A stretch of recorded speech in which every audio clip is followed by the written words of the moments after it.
Meeting come to order.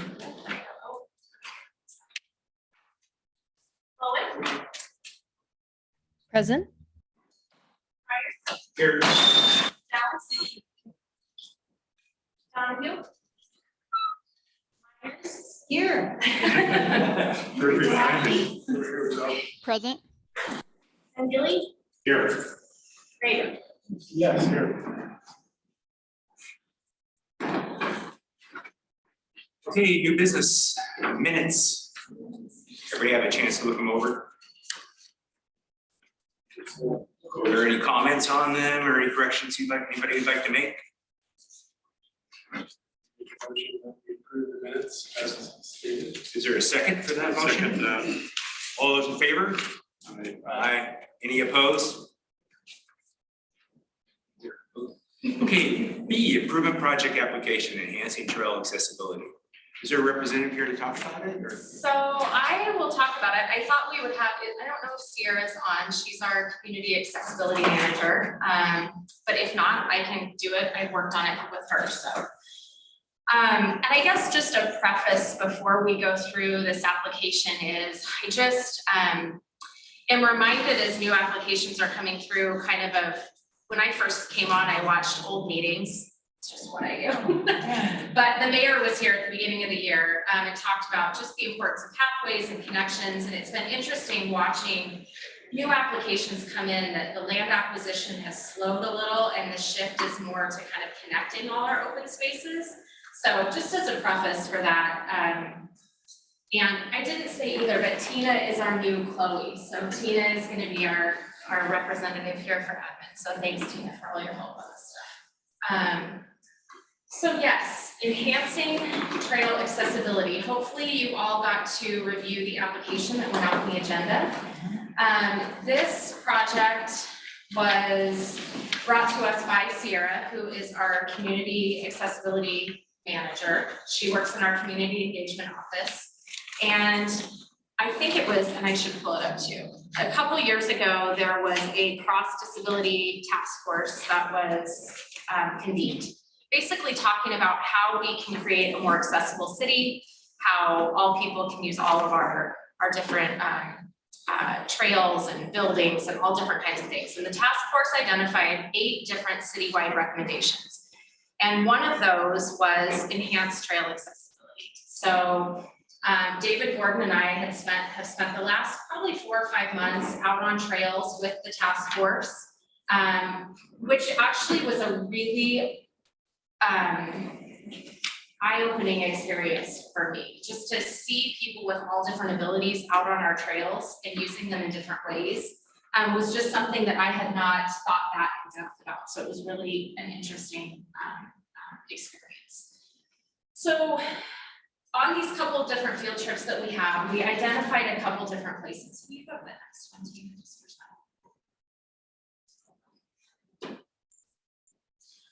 So we identified 2 different spots that we felt like were fairly easy for us to make some adjustments and new trails to make areas more accessible. One of the things that we talked about a lot was, you know, it's not just going out to, you know, Eagle Eye Reserve and creating a brand new trail. There's lots of things that go with it. There needs to be parking. They really wanted areas that were close to downtown where they could feel like they were a part of kind of the hub of the trails, if you will. And so creating this accessibility for everyone to be there. So the parking was an issue. We went through, I can't even tell you how many different spots of trying to think of how we could enhance accessibility.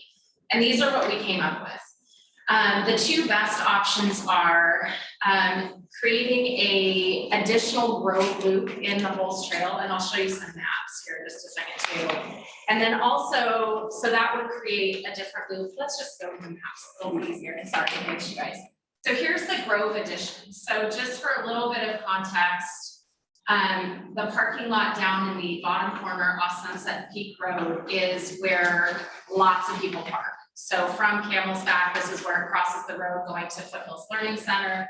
And that blue line is the Grove Trail that's there already. What we're proposing is kind of an additional Grove loop. And ironically, that red line is is there already as a social trail. Lots of people use it. It kind of follows the gulch on the way down. But this would create a nice shaded, it's about 1.5 miles to do the loop. It would provide accessibility up to Foothills Learning Center. That's an all-weather path if people wanted to continue up the path. Oh, backwards. Yeah, so the parking lot down here and then Foothills Learning Center up at the top. So just kind of Okay, shows now you. I see it. Shaded, we would have to add an accessible parking spot down at that lower trailhead parking lot, but it's just a great flat. The other thing that we ran into was finding a space there where there was a large enough loop to make it worth your while, right? Not just going out for a 1/4 mile loop, which we do actually have at Foothills right now on a story trail, but really creating an experience that everyone can use. So this is one of the pieces that's in this proposal. And then if you want to go to the next one. So that's a loop? Oh, sorry. Excuse Yep, me. a loop. Oh, okay, because they go that way. Yeah, can you go back to the, yep, so you can go from the parking lot kind of up Owl's Roost and then, which is purple, and then the road, Okay. which is blue, Got it. and then we'll create a turn that will take that red all the way back down. And I did forget to say to you that that red loop, that red side will be pedestrian. So it will help just kind of alleviate some of the bike traffic. So what's the surface? Yeah. So it'll be a wide, I believe it will be 10 feet, of all-weather, kind of like a chat material, just an all-weather trail. So it will be wider and just an easier material. So will it have to be ground? So drainage, is that, I mean, is that okay for That's a good question. wheelchair accessibility? I do know that they can be crowned because other trails that we have are crowned like that for the drainage. Right. And I think that's part of having it wider too. You have that flat surface So along you the can top. spread the crown. Yeah. So what's your favorite kind of materials? I believe it's chat material, just like an all-weather, I'm sorry, like a crushed up granite, yeah, crushed up rock. Yeah. So this is the one proposal here, which provides the loop. And then as we talked about getting people to this loop, we identified another real hazard, if you will, or sticking point. So go ahead and go to the next map. So do you want to click out on the interactive map just to give them kind of a, so this is just a quick little reroute of a trail. And this, just to give you context, and I'm sure most all of you have seen it, it's the busiest part of the trail system that we have, but it's the sand chute behind Camel's Back. So where kids are playing all the time, we did, it's okay if it won't, there it goes. And so it often becomes, so here you can see Camel's Back Park. It's kind of tricky to see, but right at that first red fox word where it says red fox dog on leash, thanks Chloe. There's the sand right there below it, Chloe, right before the pond.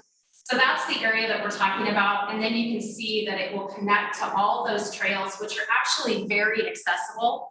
So Goldfinch, Red Fox, all of those trails in there to get up to Owl's Roost are great wildlife viewing area, great accessible trails that wheelchairs do well on. But the hang up is that it is very difficult to get past that sand chute. So we talked about a lot of different things. Do we move the sand? We didn't want to close the area. Kids use it all the time. And what we started talking about was it really creates a pinch point for not only bikers, hikers, kids playing on the sand chutes, and also the accessibility factor. So what we did talk about, thank you so much for navigating through all this, is we actually met on site with Public Works, and Jason Taylor was great and walked up here and said, why don't we just move the trail? Why don't we just move it out about 20 feet and reroute that? And so what will happen is you'll come up Red Fox, which if you think about it, comes right from Camel's Back. That's the loop you make around to the back.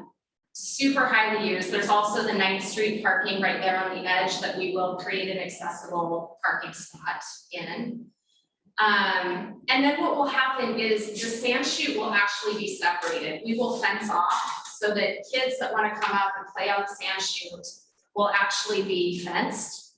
And so walkers and kids and players will go one way, and to the right will actually be the trail reroute that people can go through on wheelchairs, bikes. It'll just be a more thoroughfare, and that sand won't become as big as an issue. People could not get through on their wheelchairs in that deep sand. So moving it back far enough will be able to give us the ability to have that sand eliminated from the accessibility to the next set of trails. How's the sand like where the words are dog on leash? Yes. That's pretty sandy. So what will happen is actually where the parking lot comes up, and forgive the map making skills, it will actually, the red line will start probably closer to the end of leash. So where that beach is right there is where it will kind of start to go off to help eliminate some of that, because it is sandy. But they, coming from the parking lot in, even though it is a sand material, it wasn't deep. It's when it starts that hillside sloughs off and it gets so deep there that people can't get through. So it will, and now I was just saying that the red line, the reroute will actually start a little bit lower, not making skills. And is there water there about where the arrow is on trail? It's like a pond. There is not in that area. The pond is actually just up on the inside of Goldfish. So it's actually a pretty easy, we've talked about doing and are proposing doing a contractor to do the work for the Grove Loop. And that bid is in the budget. And then this is something that actually our trail guys and trail crew will do on their own. Clarify something for me. So the Goldfinch will not be part of the accessible trail then? It won't be changed at all. It already is accessible. Really? Because there's water on Goldfinch in spots. I mean, On the sides. I mean, oh, yeah. and certain times a year, Certain times yes, it floods, it does, but it is technically an all weather trail, so. It's really tight. Yeah, and again, it was interesting to see all the accessibility that was there, the wildlife viewing, shade, all if people could just get past this sand pitch. And I think as we sat there on site too, and my kids have played there for years, but you just forget, you've got bikes flying through there and kids running, and so just trying to create a safer space, I think, for everybody to function in is a good thing, so. Here's the budget. Like I said, we talked about Cuddy Mountain is who we got the bid from for the Grove Loop. He is the one, Doug, who worked on our Pockets Trail. He's a great trail guy. He will be able to do that for us. And then we will need to add the ADA parking in both locations. So at the Owl's Roost and then also the next street parking lots. One space, and I think in there too was pictures of the signage and the striping and how that would work. And so this is the total amount of funds requested. So they just pay for One space. one man accessible. Yeah, and we get striped. One in each one. One in each Oh. one. Okay, Yeah, so one in that 9th Street there where it kind of dead ends at the end, yeah, by the sand chute, and then one in that lower house parking lot. As you head. and I was thinking the water issue, like, you know, other users aren't supposed to be on the trails when they're wet. Right, yeah, it's true. Sometimes on that one trail in the springtime, It puddles a yeah. little. not Even as if it rain, hasn't just, rained. yeah. Okay. It just Yeah. there's like a bog there. Yeah, and hopefully, and I think we're actually working too on the Ridge to River site to be able to add in language like that so that people can get on the site and see, oh, that trail is muddy, or there's water over the trail, or be able to add in those different things too, just for better communication. So. This makes it. It's about 1.5. It's pretty good.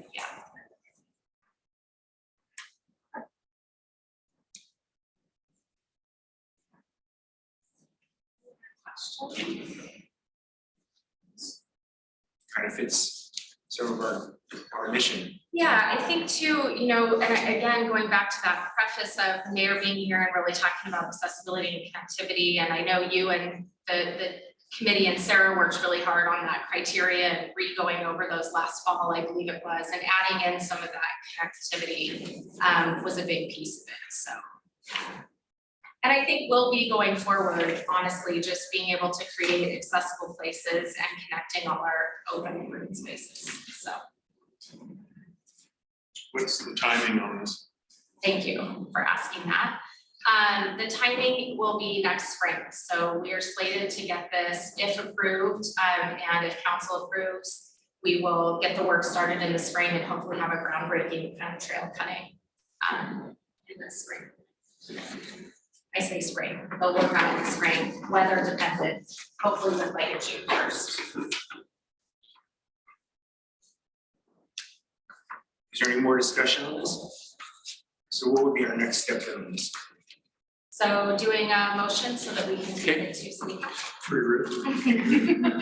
Okay, staff recommendation, suggestion motion, move to recommend funding the open space and clean water improvement project to enhance trail accessibility in the amount of $52,000 to the Boise City Council. Any more discussion? I'll second the motion. So we have to do a roll call vote on this, and Chloe? Yeah, sure, Tina will. Sorry, Tina? Ellen?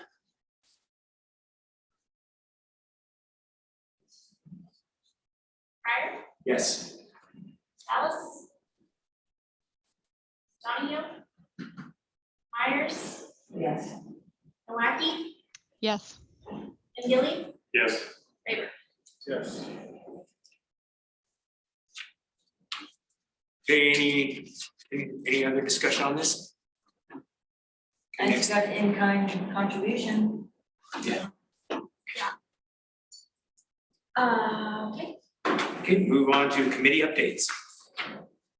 Update. So committee members, I just wanted to kind of let you know where we're at with some of the projects that you have previously recommended that we fund. So Hawkins Trailhead is moving forward. The 5.7 mile loop is actually finished. Doug with Cuddy Mountain finished that about a month ago.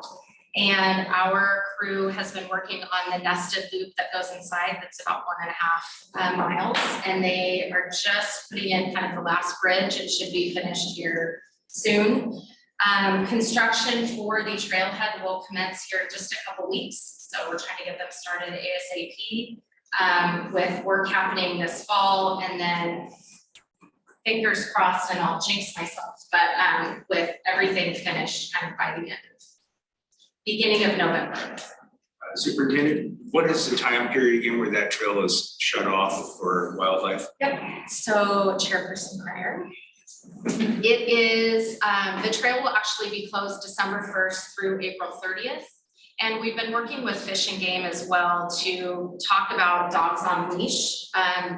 We found this year, and there's been a lot of elk up there having babies later than we thought. So dogs will actually, we're gonna recommend, and Doug Holloway's on board with this, but having the trail closed, or dogs on leash until June 15th, just for the safety of the wildlife and also just the dogs out there too. So, but it will open May 1st and then have May 1st to June 15th as dog on leash. Is there going to be water up there at the trailhead? There will not be water at the trail. There will be a vault toilet. And that's, so yeah, that's moving along great. The horse turnaround, we also are working right now on some signage just to talk about the wildlife and also the wildfire risk. That was one of the neighbors' big concerns. And we met with them just about a month ago. And so really talking about wildfire risk up there and creating some educational signage. So there's some houses that are very close. So that was one of their big concerns, rightfully so. The next project, just as an update, the carbon sequestration project with Boise State University, work will start in the spring. Martha Grayback's working on right now, finishing up the MOU between the city and Boise State. And that will, work will commence in the spring, which is exciting. And it'll give us a lot of new data that we haven't had before. And then finally, just as a kind of something that's coming forward, and this has been the theme, I guess, the last 20 minutes I've been talking, but pathways. So we have quite a few applications in the works and just conversations around funding of how we're gonna kind of connect pathways. And I think Sarah had presented the pathways plan to you back December, January. And so just kind of how we're gonna start connecting our open spaces and really focusing on that connectivity. There are two spaces in particular that Sarah can giggle while she's on the phone too, but the staff member I was gonna have come next month to talk to you about these two projects that he had actually is leaving the city. So there will be someone new that will come talk to you, but I just found that out about 2 hours ago. So someone will come just from the city and talk about these pathways projects coming up in the future. That is all I had for updates, unless there's any questions or things that you are wondering about. I can hopefully answer. The project we approved, gosh, I think it's been like 2 years now, along the river out by the Highway 21 bridge. Yes, so is that the wildlife crossing that goes over 21? No, this is the path right by the bridge that's currently there that goes across. With over Highway Golden 21. Eagle Audubon Society? Yes. So, Yeah. yes, Golden Eagle Audubon Society, and forgive me, I don't know a lot about that project. I have talked to Kristen Ojeski, I never gonna say it right, who is in the Parks Department. She's the point person for that project. But I know they are working on, in fact, we just talked the other day, they were having a large group of volunteers go up and try to work on some rehabilitation there along that waterway, so. There's trash. So I know there's progress happening. She's working on it. And we also have was it the same project where they did this whole survey of the river? So town was at the Audubon group, they did that. I believe Is that the same project or? Yeah, the Intermountain Bird, is that what you're doing? I think so, yeah. They were gonna do volunteer work and stuff. I think that's all, that's all this, I think that's all the Golden Eagle. Okay. The same project. Yeah, and their big task is to get volunteers out there to work. And I know they have been working on actually fairly large groups getting out there, so.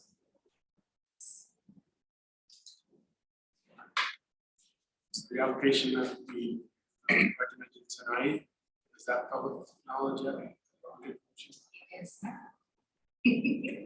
Yeah.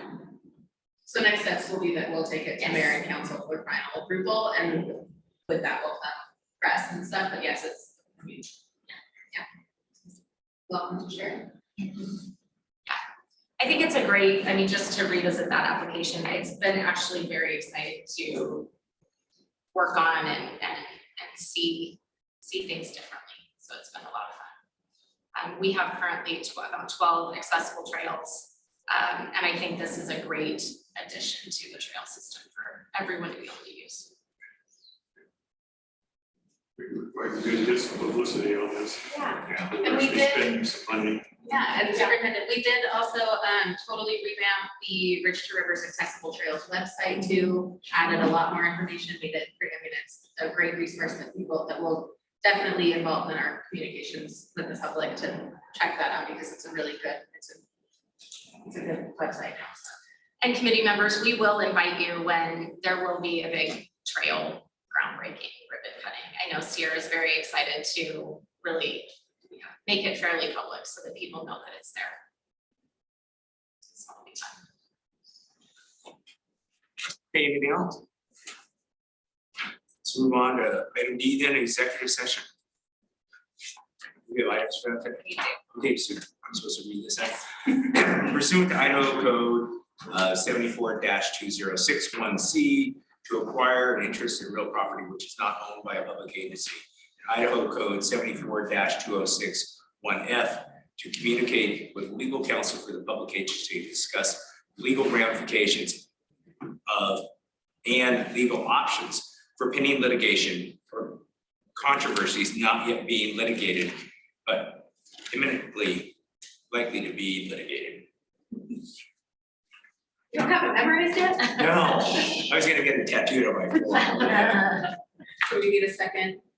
Second. Roll call. Going? Yes. Dallas? Donahue? Myers? Yeah. Nowaki? Yes. And Gilly? Yes. Rivers? Yes. Is there a second? Second. Tina? Owen? Yes. Fryer? Yes. Alice? Donahue? Myers? Yeah.